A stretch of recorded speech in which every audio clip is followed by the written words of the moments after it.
அனைவர் மீதும் இறைவனுடைய சாந்தியும் அன்பும் உண்டாவதாக. இன்னைக்கு லெபனான் நடந்திருக்கக்கூடிய இந்த தாக்குதல், இந்த தாக்குதல் சார்ந்த பின்னணிகள் என்ன? லெபனான்ல இருக்கக்கூடிய ஹிஸ்புல்லா யாரு?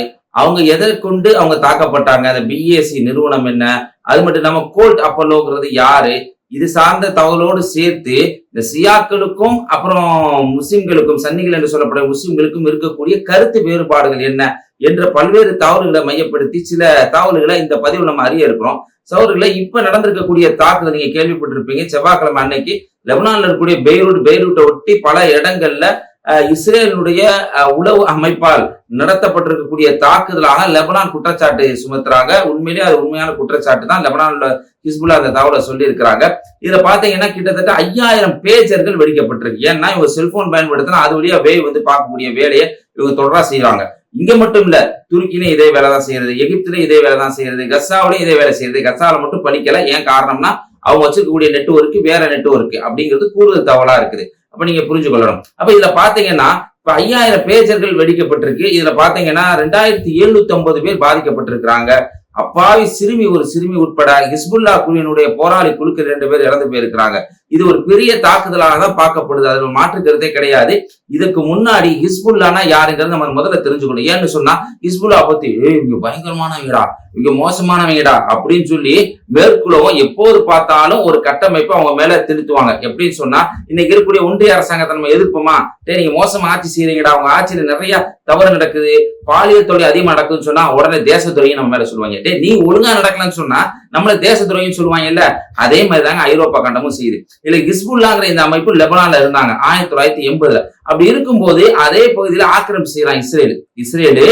இந்த பாலஸ்தீனத்துக்குள்ள வந்து எகிப்துல பல பகுதியை பிடிச்சான், சிரியாவில பல பகுதியை பிடிச்சான், லெபனான்ல பல பகுதியில பிடிச்சான். அப்படி பிடிச்சு அங்க இருக்கக்கூடிய மக்களை துன்பப்படுத்துறப்ப இந்த சியாக்களை சேர்ந்த இந்த குழுக்கு ஈரான் உதவி செய்து 85 வாக்குல அவங்க தேர்தல் அறிக்கையை வெளியிடுறாங்க. இஸ்லாமிய ஆட்சி நிறுவுவதா சரியா வரும், இது வந்து ஒரு திணித்தல் அடிப்படையில இருக்கக்கூடாது, வெளிப்படையானது யார் வேணாலும் ஏத்துக்கலாம். அதே மாதிரி கசாவில் இருக்கக்கூடிய பகுதிகளில், மேற்கில் இருக்கக்கூடிய பகுதிகளில் அந்த லேண்ட் ஆக்கிரமிப்பு நாங்கள் ஏற்றுக்கொள்ள மாட்டோம்னு சொல்லி 85 இந்த தகவல்களை சொல்லி அறிக்கையா வெளியிட்டு 1992 இவங்க தேர்தல் களத்தையும் லெபனான்ல சந்திச்சு அவங்க அங்க வெற்றியும் பெறாங்க. கிட்டத்தட்ட 2006 பாத்தீங்கன்னு சொன்னா நாடாளுமன்றத்துல 10 பேர் இவங்க இருக்கிறாங்க.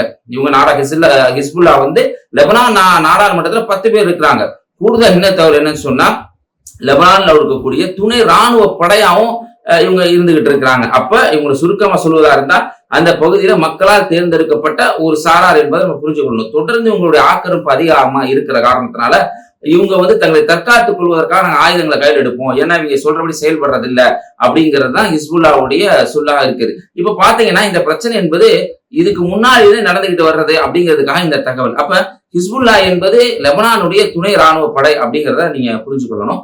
அதோடு சேர்த்து இந்த ஹிஸ்புல்லா வந்து இந்த அக்டோபர் 7க்கு அப்புறம் பாத்தீங்கன்னு சொன்னா, தாக்குதலுக்கு அப்புறம் வந்து இந்த ஹமாஸ் போராளி குழுக்கள் வந்து இஸ்ரேலை தாக்குனது, இதுக்கப்புறம் தொடராக சோம்நாத், கிரியாட் போன்ற பகுதிகளில் தொடர்ந்து வந்து இவங்க ஹிஸ்புல்லா வந்து போராடிக்கிட்டே இருக்காங்க. அப்படி போராடிக்கிட்டே இருக்கவங்களுக்கு இவங்க சொல்லக்கூடிய தகவல் என்னன்னு சொன்னா, அப்பாவி கசா மக்கள் பாதிக்கப்படுறாங்க, அவங்களுக்காக வேண்டியும் மேற்கு கரையில சர்வதேச சட்டத்தின் அடிப்படையும் மீறி இஸ்ரேல் நாடு ஆக்கிரமிப்பு செஞ்சு பல பேர் அங்க கொண்டுகிட்டு இருக்கிறான் அப்படிங்கிற தகவலுக்காகவும். எந்த அளவுக்குன்னா, சுருக்கமா ஒரே ஒரு தகவல், மேற்கு கரை மட்டும், நான் இப்ப சொல்றது கசால மேற்கு கரையில மட்டும் 552 உடல்கள், இறந்து போன உடல்களை இஸ்ரேல வச்சுட்டு தரமாட்டேங்கிறாங்க. இந்த அளவுக்கு கொடுமை செய்யக்கூடிய ஒரு நாள்.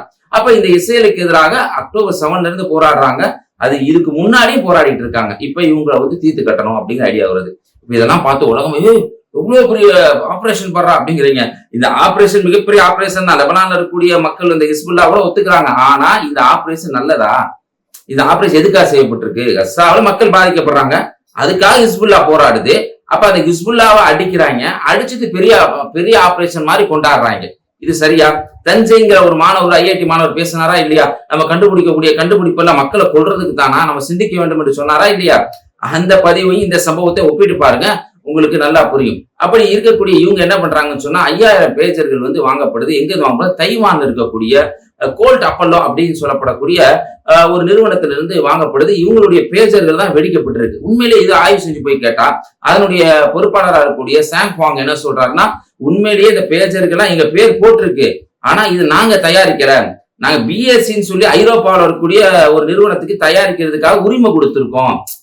அங்க ஒரு தயாரிப்பு நிறுவனம் இருக்கு. அந்த தயாரிப்பு நிறுவனத்துக்கு பிஎஸ்சிக்கு எங்களுடைய கோல்ட் அப்பல்லோங்கிற இந்த லேபிளை பயன்படுத்தி உரிமை வழங்கி இருக்கிறோம். ஆனா நாங்க எந்த தவறும் செய்யல அப்படிங்கிறத சொல்றாங்க. இந்த சிப்புகள்ல கடந்த செவ்வாய்க்கிழமை 4:45 மணிக்கு இந்த வெடிப்பு ஏற்பட்டிருக்கு. பாத்தீங்கன்னா உள்ள வந்து அந்த சிப்பு இவங்களா ஒரு சிப்பு வச்சிருக்காங்க அப்படிங்கிற தகவலை ராய்டர்ஸ் சொல்றாங்க. மேலும் என்ன சொல்றாங்கன்னா ராய்டர்ஸ் செய்தி முகமை அதுல வந்து பாத்தீங்கன்னா ஒரு 3 கிராம் இல்ல 4 கிராம் அளவுக்கு வெடிப்பொருளை வச்சிருந்தாங்க அப்படிங்கிற தகவலும் சொல்றாங்க. இதனால என்ன பாதிப்புன்னு சொன்னா ஒரு அப்பாவி சிறுமி இறந்து போயிருக்காங்க அப்படிங்கிற ஒரு தகவல் நம்மளுக்கு கிடைக்குதுங்க. இது ஒரு தகவல். இதுல ஹிஸ்புல்லா என்ன ஸ்டாண்ட் இப்ப எடுக்கிறாங்கன்னு சொன்னா அவங்க சொல்றாங்க பாருங்க, சொல்லக்கூடிய செய்தியை பாருங்க.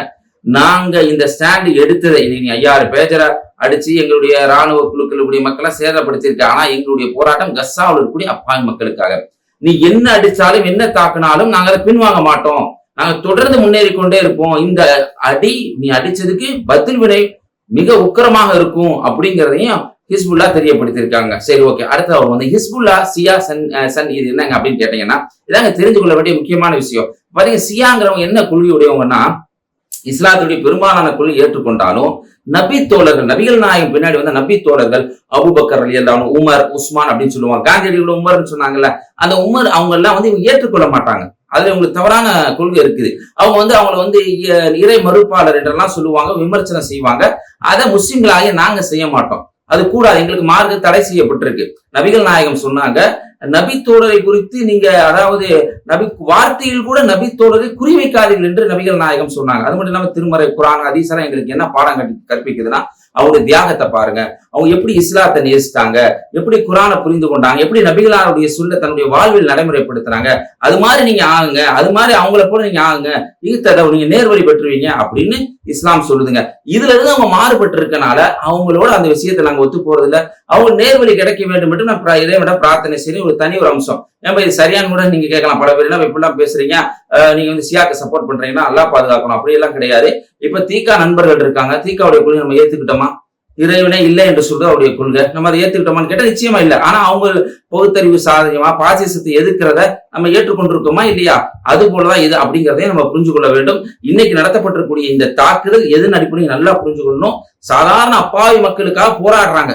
2 பேரும் சண்டை போட்டுக்கிட்டு இருக்கப்ப ஒருத்தர் ரொம்ப அநியாயம் செய்யறான். அந்த அநியாயக்காரனுக்கு எதிராக போய் ஒருத்தவங்க தடுத்து நிறுத்துறாங்க. அந்த தடுத்து இடைத்தரகரா போய் தடுத்து நிறுத்தினாங்கல்ல, அவங்களையே இன்னைக்கு அடிச்சிருக்கக்கூடிய காரியத்தை தாங்க இஸ்ரேல் என்கிற இந்த ஆக்கிரமிப்பு நாடு செய்திருக்கு. மொசாட் என்ற உளவு அமைப்பு வச்சு இது மாதிரி பல்வேறு இடங்கள்ல செயல்பட்டு இருக்காங்க. முனிச் கொலை சம்பவம், அப்புறம் பிரான்ஸ் பிளைட் ஹைஜேக், அப்புறம் வந்து ஹைக்மேன் அர்ஜென்டினாவுடைய அந்த பிளைட் ஹைஜேக், இது மாதிரியான சம்பவங்கள்லாம் இப்படிலாம் நடந்திருக்காங்க என்பது உண்மையான சம்பவமா இருக்கிறது. இது மாதிரி உண்மையான சம்பவங்களை அறிந்து உண்மையான சம்பவங்களை பரப்பி உண்மையாளர்கள் இருக்கக்கூடிய ஒரு நன்மக்களா நம்ம இருக்கிறோம். இது போன்ற செய்தியை தொடர்ந்து அறிந்து கொள்வதற்காக மறுபக்கம் என்கிற சேனலை சப்ஸ்கிரைப் செய்யுங்க, லைக் செய்யுங்க, அதிகமான பிறகு ஷேர் செய்யுங்க. அஸ்ஸலாமு அலைக்கும்.